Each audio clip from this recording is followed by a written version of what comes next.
19세기 미 신대륙에서는 영적 대각성운동이 일어났습니다.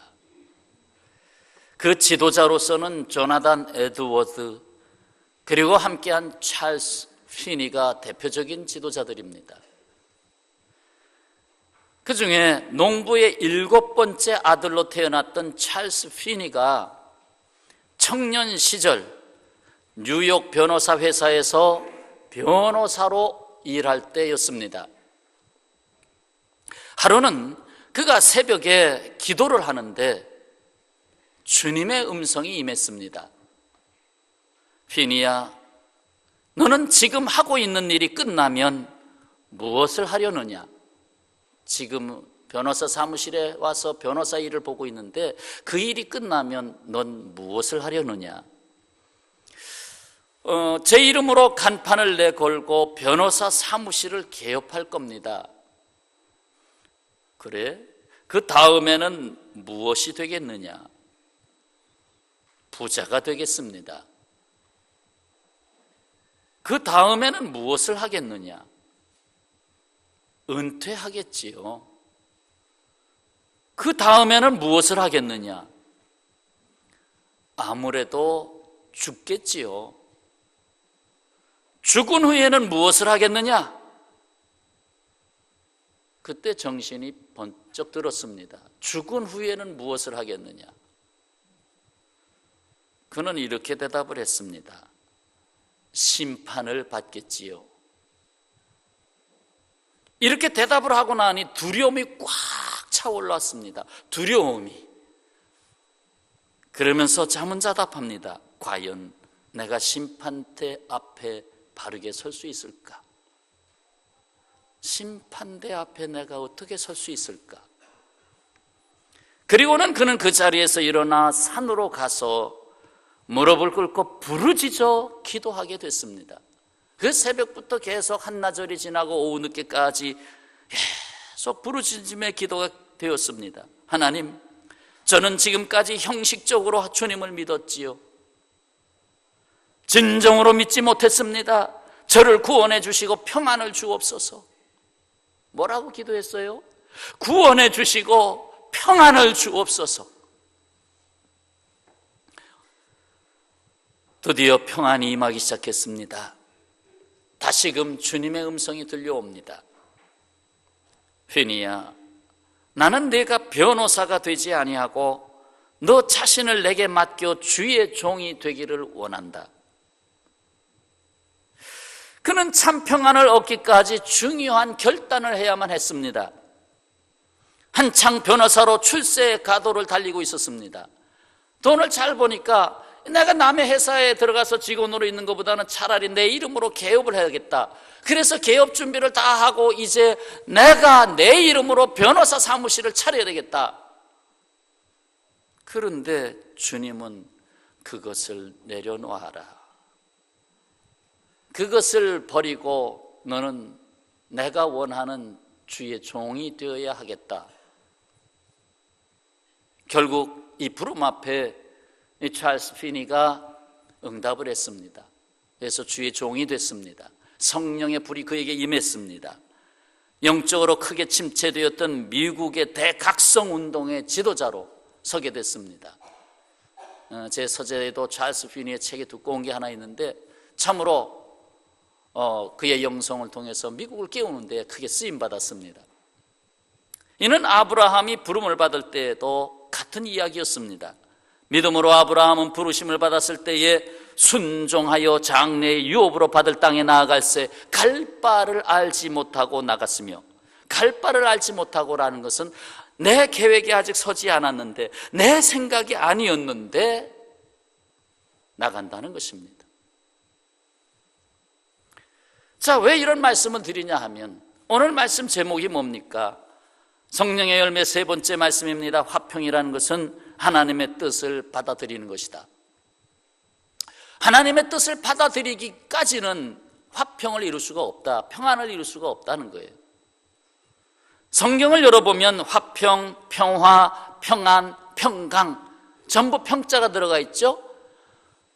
이 네 낱말은 비슷한 용어들에다 조금씩 느낌이 달라요. 그 중에 평화가 제일 큰 것 같고, 화평하면 좀 가족적인 분인 것 같고, 평안하면 내재적인 것 같고, 평강하면 거기다 건강까지 들어간 것 같은데, 그렇게 서로 다른 느낌을 받는 것 같은데, 실상 신약 성경 원어 헬라어 성경에서는 똑같은 단어 한 단어로 씁니다.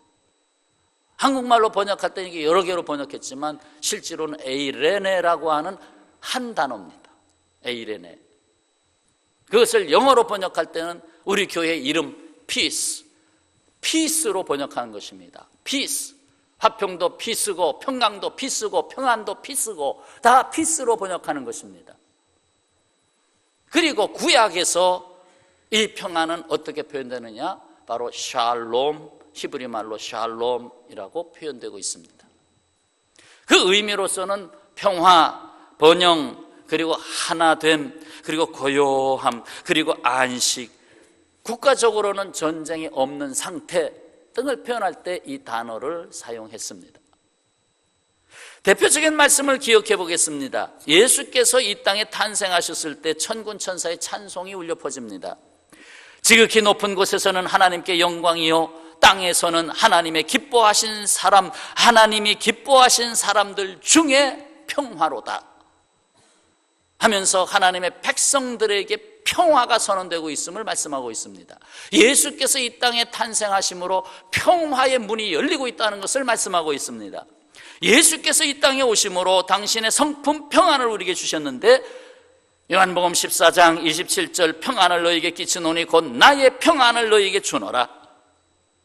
내가 너희에게 주는 것은 세상이 주는 것 같지 아니하니라. 너희는 마음에 근심하지도 말고 두려워하지도 말라. 지금 평화, 평안 다 나오고 있습니다. 그러나 같은 용어입니다. 하루는 예수께서 제자들과 함께 배를 타고 갈릴리 바다를 건너갑니다. 그런데 풍랑이 심하게 일었습니다. 이 갈릴리 호수는 워낙 크기 때문에, 그리고 북쪽에서 헐몬산에서 불어내치는 찬바람이 기류를 타면 모진 바람이 불어가지고 풍랑이 일어서 배가 침몰하는 경우도 흔히 있습니다. 아주 위경에 처했죠. 그런데 그럼에도 불구하고 예수님은 배 고물에서 깊이 잠들고 계십니다.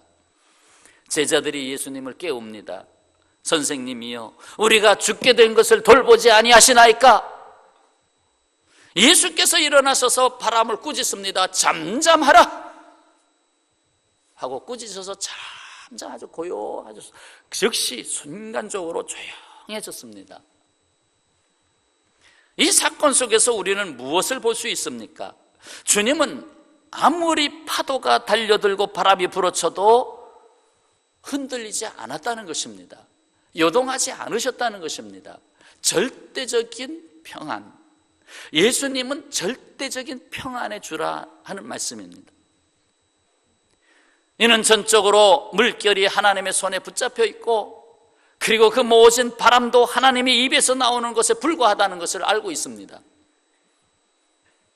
이것은 아버지께 대한 전적인 신뢰의 바탕을 둔 행동이셨습니다. 그 엄청나게 배가 뒤집히는데 잠에서 깨어 일어나시지 않아요? 일어나야 되지 않으셔요? 그런데도 잠을 자고 계셔요. 뭐 두 가지 측면에서 볼 수 있습니다. 하나는 이거 풍랑 하나님이 다 만지실 거야, 하나님께 다 맡겼어 하는 것도 있고, 또 하나는 제자들에게 이번 사건을 통해서 교훈하실 바가 있어서 알면서도 일어나지 않으셨다고도 봅니다.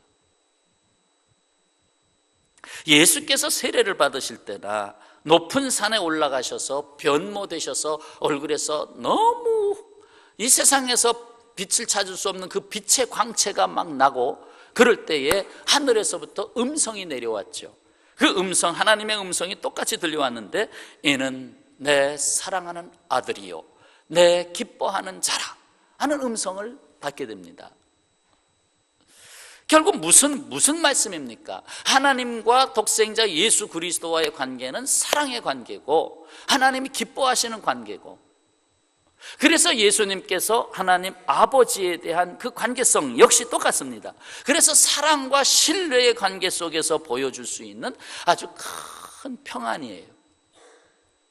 내가 하나님 아버지 안에 있는 것처럼 너희들 또한 내 안에 있지 않느냐 하고 그 배에 있는 제자들에게 교훈하고 있는 것입니다.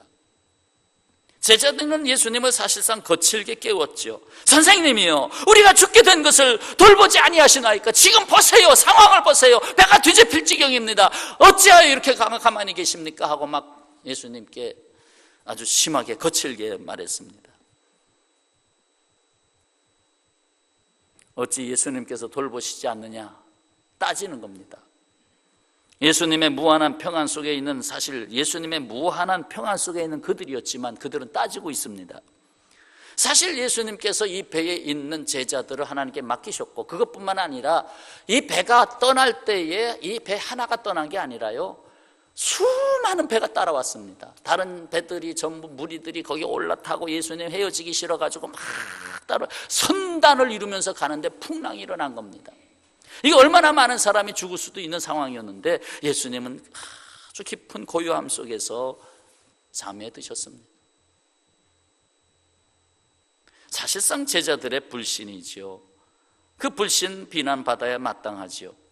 우리가 삶의 역경을 겪을 때, 풍랑과 같은 환난을 겪을 때 우리들도 이 제자들과 다를 바 없습니다. 똑같은 기도를 합니다. 어떻게 해요? 어찌하여 우리가 이렇게 고생하고 있는데 돌아보지 않으십니까? 주님, 내가 지금 사업이 완전히 넘어갈 지경입니다. 오늘을 넘기기 힘든데 빚은 자꾸 늘어나고 하나님 왜 돌아보지 아니하십니까? 시련의 바람이 불어와서 우리 가정이 지금 깨질 지경인데 어찌하여 돌아보지 아니하시나이까? 이번에 수능시험을 봤는데 참 잘 봤다고 그래요, 아이들이. 그런데 또 경우에 따라서는 내가 이렇게 좀 십수년간 열심히 노력한 그것의 결정판인데 어찌하여 내가 이번에 시험에 이렇게 망치게 하셨습니까? 어찌하여 날 돌아보지 아니하시나이까? 내 몸에 몹쓸 질병이 들어왔습니다. 참으로 내가 이대로 가다간 죽음으로 가겠습니다. 어찌하여 나를 돌아보지 아니하시나이까? 하는 그 기도 똑같이 하고 있지 않습니까? 사랑하는 여러분, 지금 저와 여러분은 예수님과 함께 있지 않습니까? 믿습니까? 예수님과 함께 있어요. 예수님과 인생이라는 배를 함께 타고 있다 이 말입니다. 그 배에는 나도 있고 예수님도 있어요. 예수님이 타고 계셨던 배가 흔들렸습니다. 여러분, 예수님을 믿고 사는데 우리의 인생이 만사 형통되면 좋겠죠? 그러나 오늘 이 말씀 속에서도 예수님이 함께 탔는데도 풍랑이 일었어요.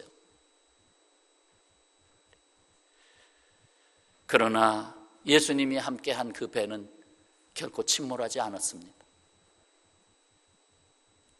오히려 그 풍랑 속에 함께하고 있는 하나님의 지극한 평안을 체험하게 하셨습니다. 평안의 본질이 무엇인지를 체험하게 하셨습니다. 예수 그리스도, 평안의 본질 예수 그리스도를 체험하게 하셨다 이 말이죠. 지금 우리에게도 이러한 평안을 누리는 삶을 주셨어요.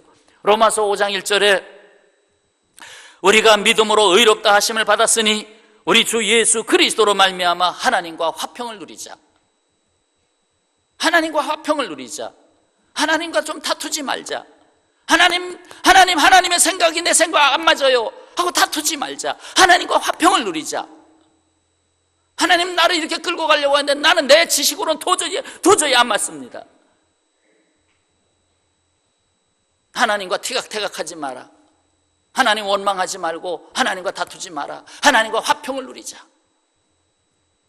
그렇다면 성령의 열매로서 곧 하나님의 성품으로서의 화평은 어떻게 이루어집니까? 오늘 본문 말씀, 자, 제가 5절 여러분이 6절로 함께 읽겠습니다. 어느 집에 들어가든지 먼저 말하되 이 집이 평안할지어다 하라.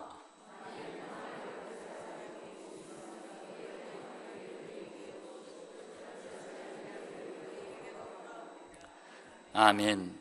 평안을 받을 사람이 그 집에 있으면 평안을 받을 것이고 그렇지 않으면 평안을 빈 너희에게로 되돌아오리라. 이 평안을 받을 사람, 중요한 말씀입니다. 평안은 바깥에 있는 것이 아닙니다. 예수님이 내가 너 안에 들어가겠다, 너희 안에 들어가겠다, 나를 받아들여라. 나를 받아들이면 평안이 너에게 있다, 그 얘기입니다. 이 세상은 예수 그리스도를 통해서 잃었던 평안의 길로 다시 돌아오게 됐습니다. 예수 그리스도는 평화의 왕으로 이 땅에 오셨습니다. 이 집이 평안할지어다 하는 이는 인사말 이상의 것입니다. 그냥 평안하십시오, 그 이상의 것이라 이 말입니다. 이는 예수 그리스도의 평안을 받아들이라는 것입니다. 이미 구원은 이 세상에 와 있습니다. 이 구원의 선물을 받아들이면 그에게 평안이 머물게 되는 것입니다. 그런데 대부분의 사람들은 이 평안을 받아들일 준비가 되어 있지 않습니다. 그러므로 평화의 기쁜 소식을 전하는 현장에는 두 가지 반응이 나타납니다. 하나는 평화를 받아들이는 사람들, 다시 말해서 예수 그리스도를 받아들이는 사람들, 하나님의 뜻을 받아들이는 사람들. 그러기 위해서 내 뜻을 내려놔야 되잖아요.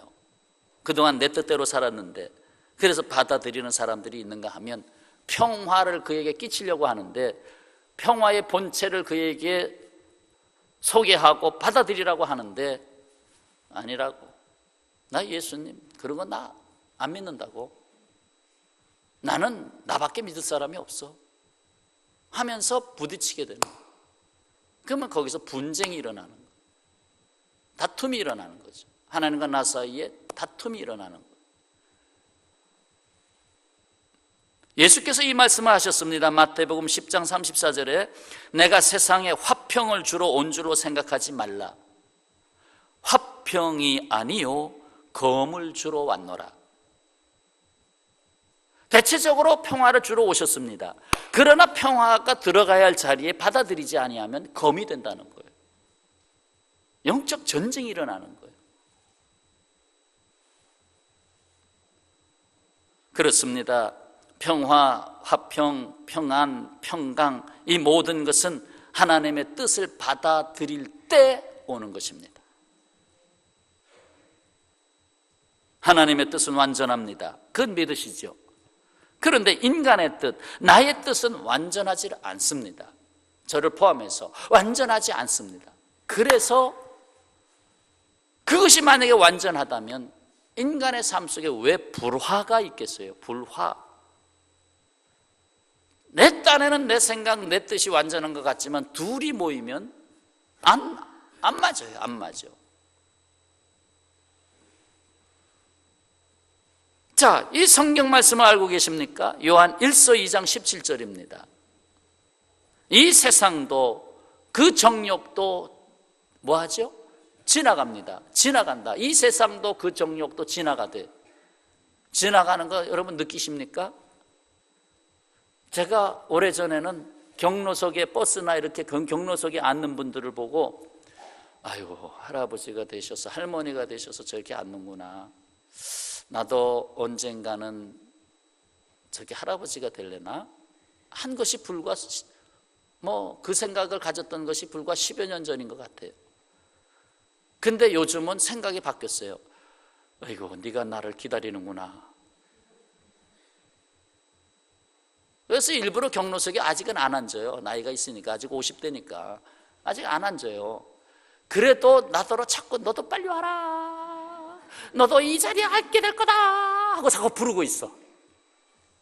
정말 이 세상도 그 정욕도 빨리 지나가되 오직 하나님의 뜻을 행하는 자는 영원히 거하느니라. 아멘. 하나님의 뜻을 행하는 자에게는 지나가는 삶이 아니라 영원성의 삶의 가치를 누리고 살게 되는 것입니다.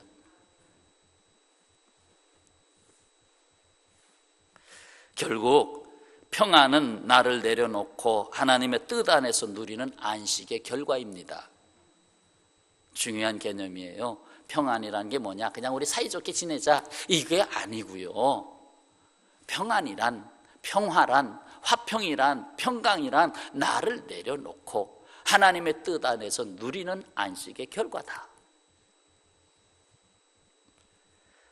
자, 지금 성령의 열매 9가지를 특별히 연말까지 지금 계속해 나가고 있는데, 저 교회 표어를 내리기 전에 성령 안에서 예수 그리스도로 충만한 사람들, 그래서 성령의 열매를 통해서 예수 그리스도의 성품, 하나님의 성품을 지금 만나고 있습니다. 사랑은 어떠한 사람들, 모든 사람들, 모든 것에서 함께 하는 것이 사랑이다. 희락은 내가 삶의 우여곡절을 겪는, 내 생각은 아닌 것 같은데도 불구하고 하나님을 향하여 있는 자들에게 모든 것이 하나님의 함께 하심이다라고 하는 확신 속에서 희락이 나온다. 내가 몸이 아플 때도 하나님이 나와 함께 한다. 그래서 거기서 희락이 나온다. 그리고 오늘 화평이라고 하는 것은 하나님의 뜻을 받아들이고 결국 같은 방향으로 가는 것이다. 하나님의 뜻을 받아들이니까 서로, 뿌리가 여러 갈래 뿌리가 많아도 결국 한 줄기로 모아지잖아요. 한 줄기로 모아져서 올라가서 열매를 맺잖아요. 그것처럼 하나님의 뜻을 받아들이면 여러 가지가 있고 서로 은사가 다르지만 결국 한 방향으로 해서 가면서 열매를 맺게 되는 거예요.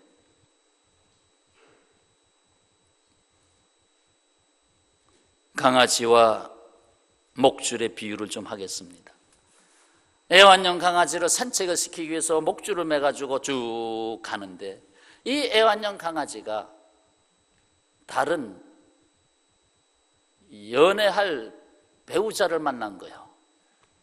그래서 저거 따라가려고, 아니라고, 주인 안 따라가고 저거 따라가려고 막,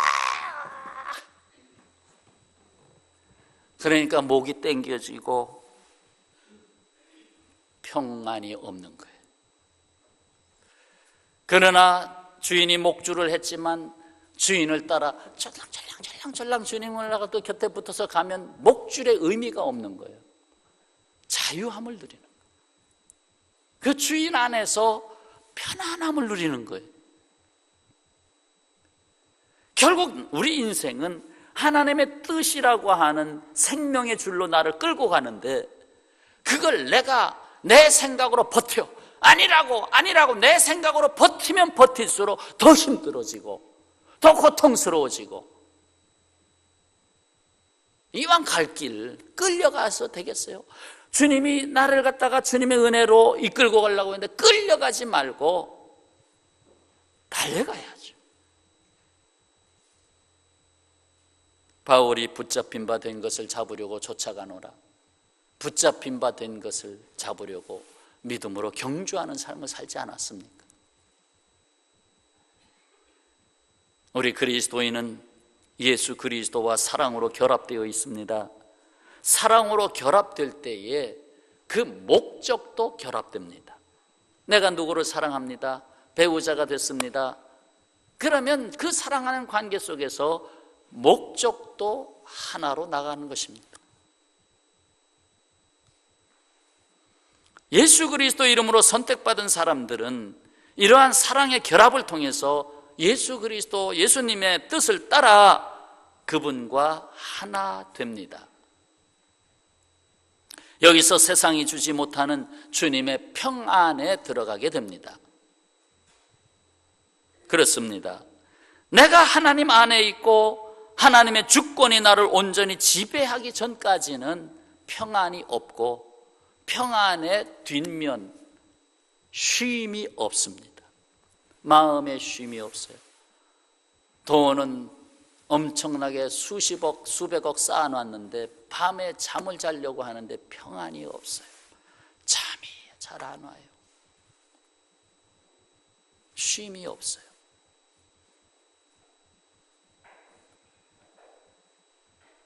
곧 예수 그리스도 안에 온전히 머물기 전까지는 진정한 안식, 참 평안을 누릴 수 없습니다.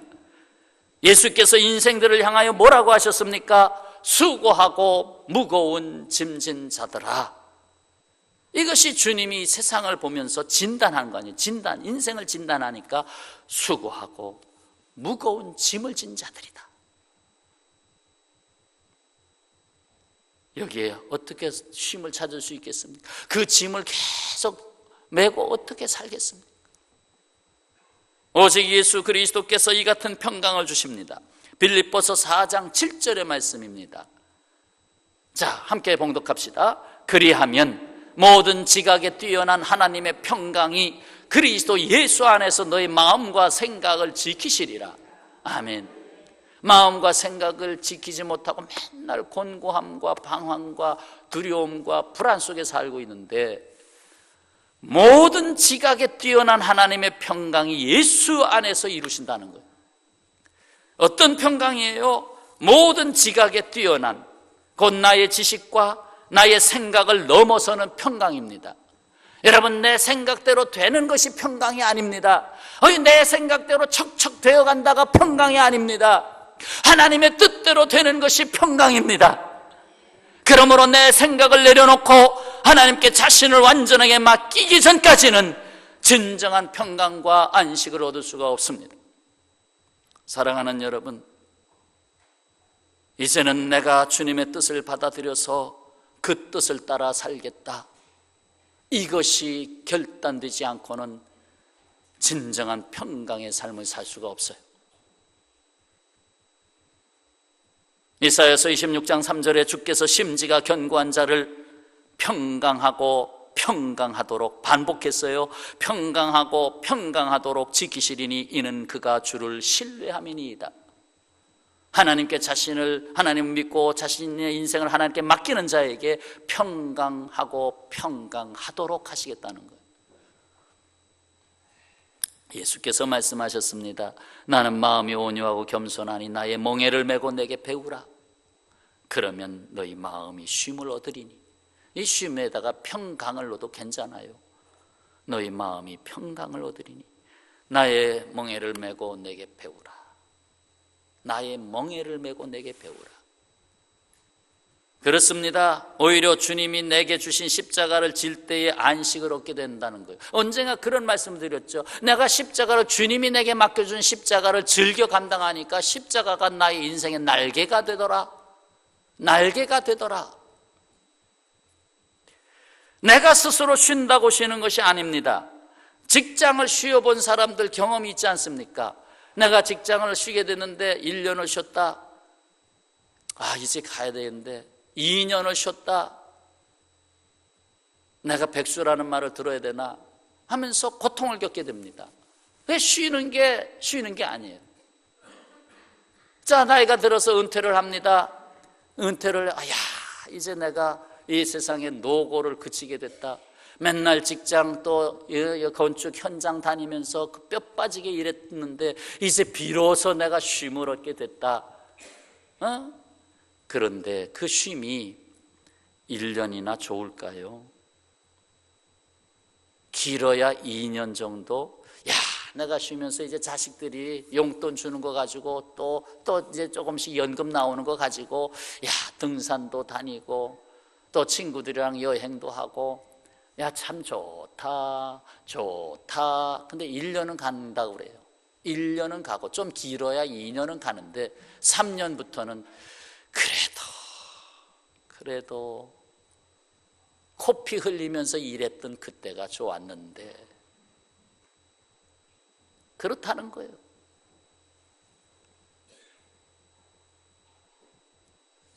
목사님들 세계에서도 그런 얘기해요. 목사님이 일하고 다 은퇴를 했어요. 그래서 누가 그냥 교회에 힘들어하는 걸 어른 목사님께 표현하니까 죽겠어요. 목회가 이렇게 힘들어요. 그러니까 그 은퇴하신 목사님 하시는 말씀이, 그래도 목회할 때가 있는 것만 해도 고맙다고 생각하시오. 그래도 십자가를 지고 일할 수 있는 데가 있다고 하는 것을 고맙게 생각하시오. 그랬다.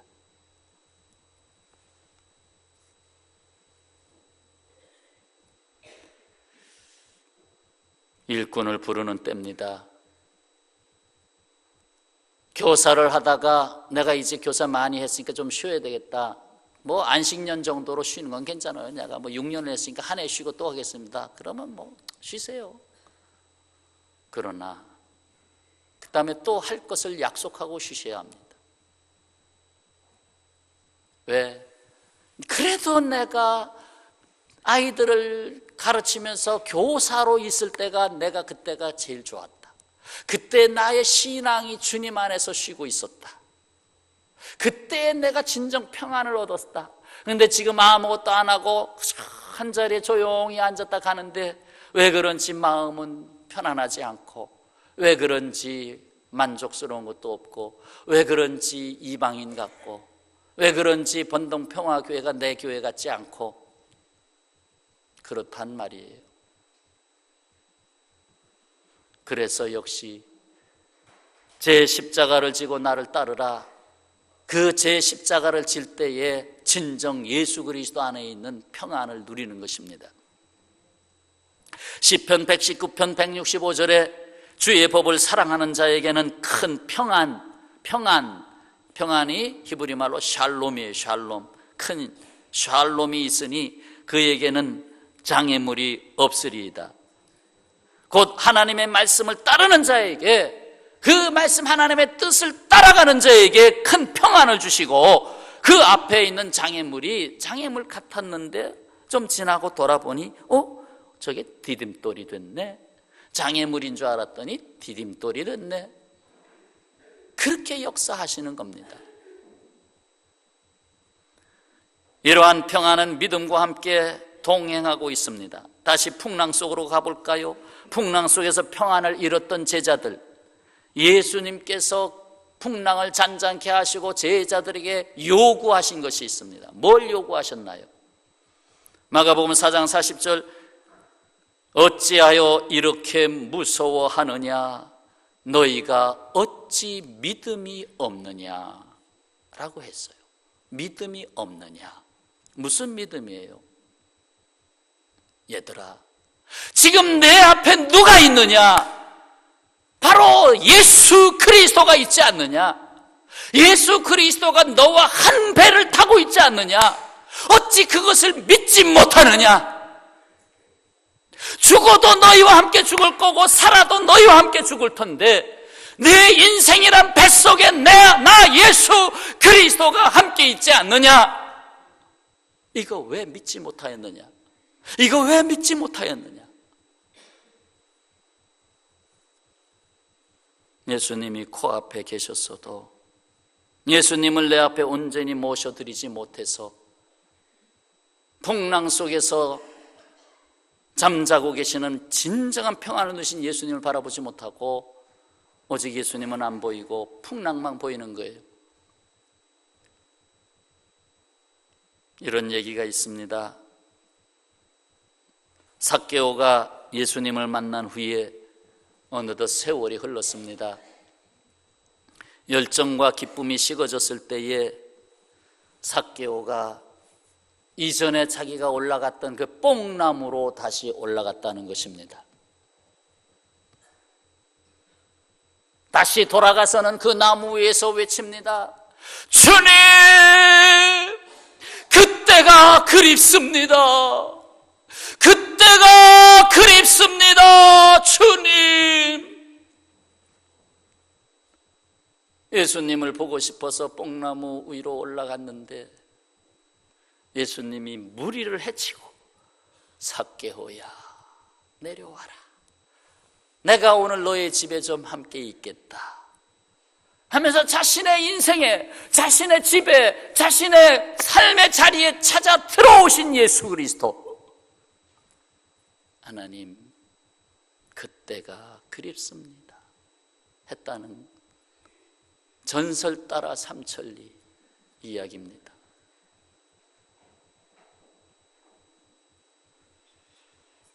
사랑하는 성도 여러분, 참 평안이 여러분에게 있습니까?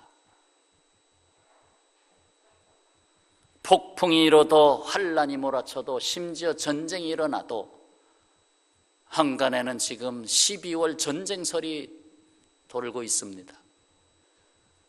전쟁이 안 일어나도록 기도해 주시길 바랍니다. 12월 전쟁설, 전면전 전쟁설이 있어요. 지금 어떠한 환란과 역경이 몰아쳐도 진정한 이 평안을 세상이 빼앗아갈 수 없습니다. 결코 이 평안은 스스로 만들 수 없습니다. 돈으로도 만들 수 없습니다. 권력으로도 만들 수 없습니다. 오직 하나님의 뜻을 받아들이고 따를 때에 평안과 안식이 여러분의 것입니다. 주님이 같이 가자고 할 때 버티지 마시고, 버티지 말고, 내 생각대로, 나 편한 대로 버티지 말고 주님이 같이 가자고 할 때 같이 가십시오. 그것이 여러분에게 진정한 평안을 누리는 삶이 되고 마지막에는 천국까지, 영원한 평강이 이루어지는 천국까지 주님 함께 가시는 겁니다. 기도하겠습니다. 내 주 되신 주를 참 사랑하고 곧 그에게 죄를 다 고하리라. 그